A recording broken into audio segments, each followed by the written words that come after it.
Josh's girlfriend's mom called us and let us know what had happened. And then when you find out, you know, when your best friend is gone, and you don't ever think that's going to happen to you or your friends. We found out that the exact night that it happened, that he was gone. That day and the next couple of days are just a blur. It's all the same thing. You're just numb. It took about a day for me to realize that it was actually true, and that we were never going to see him again.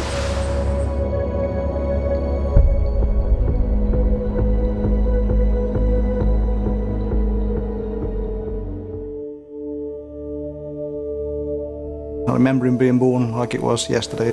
He was a fun kid to have around and always entertaining, and from a very early age was quite a comedian. If he walked in the room, I could actually feel my heart clenching because I loved him so much. He was just growing up to be a wonderful young man.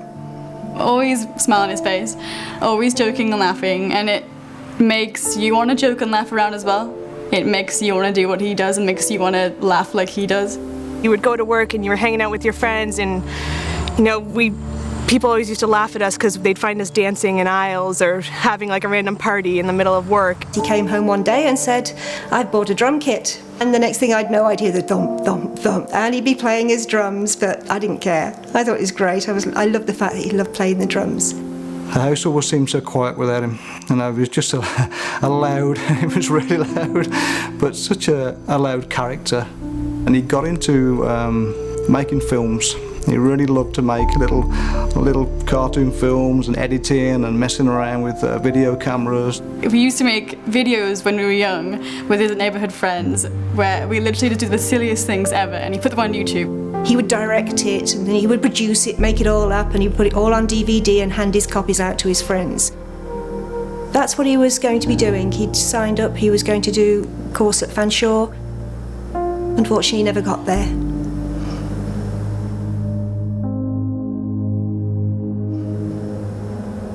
And it was about 6:10, 6:15, the phone rang, and I thought, oh, that'll be Josh letting me know, oh, you know, he's caught up somewhere, he's probably, you know, just hanging out with some friends or something, he'll be along later. I answered the phone and somebody said, "Is that Catherine Field?" And I said, "Yes, it is." And they said, "This is London Police."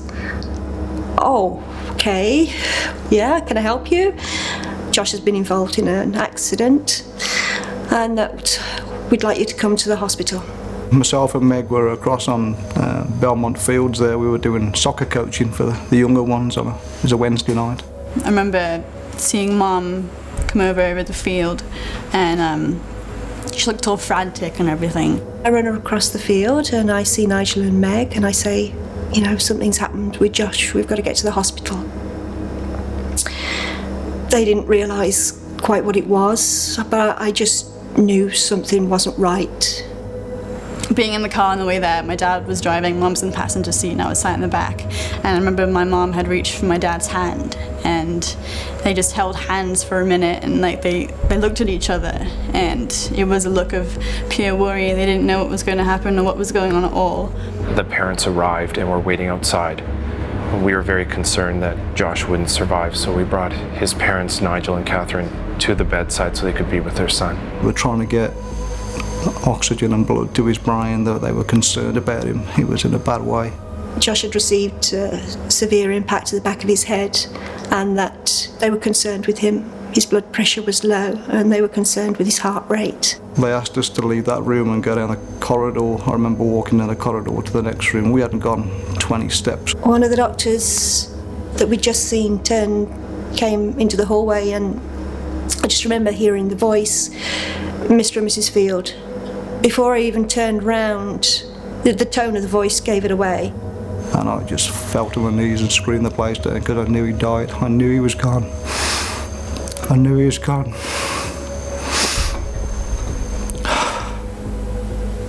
And I remember my mum was holding my hand and she was holding my dad's hand, and I just remember everyone just broke down crying at that point.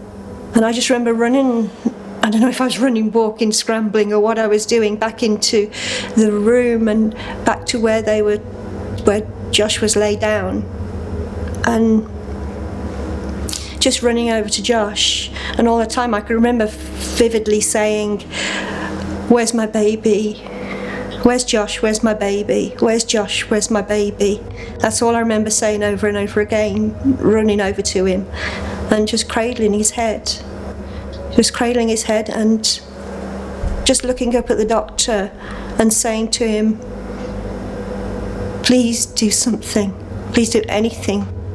Please." Just remember over and over again, just to please do whatever you can.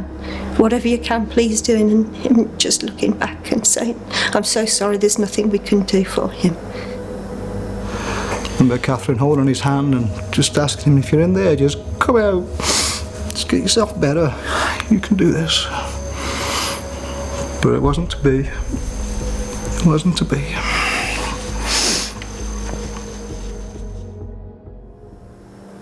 After a while, we were taken up to paediatric critical care unit. They obviously wanted to talk to us then about organ donation, which we both said instantaneously, yes, we wanted to do that. Probably the easiest decision we had that night was to say yes, we wanted to donate his organs. All his friends came to the hospital to visit Josh, and they spent time with us at the bedside all through the night. We stopped there all night, holding his hand, stroking his hair. I got to give him the last kiss. I got to give him on the forehead, which was nice. I got to say goodbye. I relive the incident at the hospital every day. I see Catherine coming across the field telling me that he's been in a car crash. I revisit the hospital, I revisit Josh going. I revisit calling my dad in England, telling him he wasn't going to be seeing his grandson anymore. You know, everything. It just goes on and on and on. It's forever.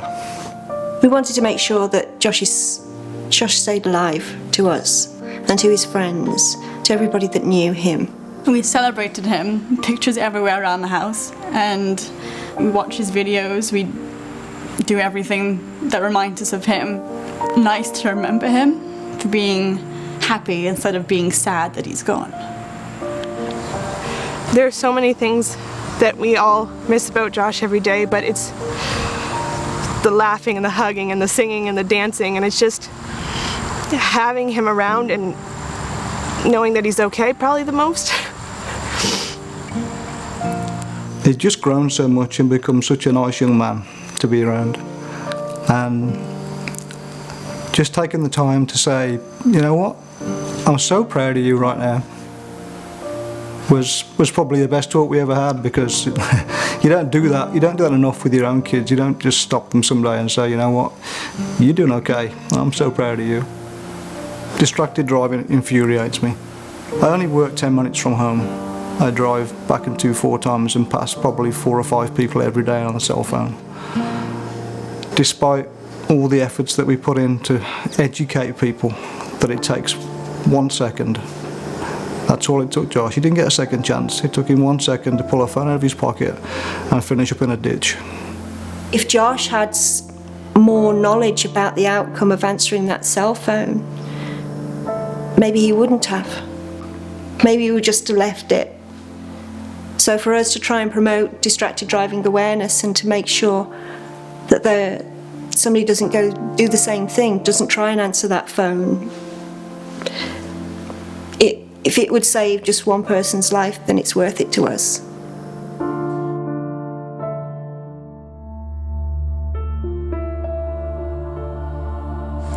The crash changed everything, and not just, you know, my relations with our friends who were there and how I, you know, live my life now. It's out of fear that one of my friends will make this mistake and we'll go through this again, because it was just the worst possible experience. It just took Josh a moment's distraction from that road just to grab that stupid cell phone that cost him his life. The worst part for me was when everything comes together and he has to go off for his operation for the organ transplant side of things. and then watch him just wheel away in the bed, and that's the last you're going to see of Josh. And then we get presented with a box. We get a wooden box from the hospital with a few things in there that he came in with. And I went in with the son and I came out with the box. And that's still wild, really.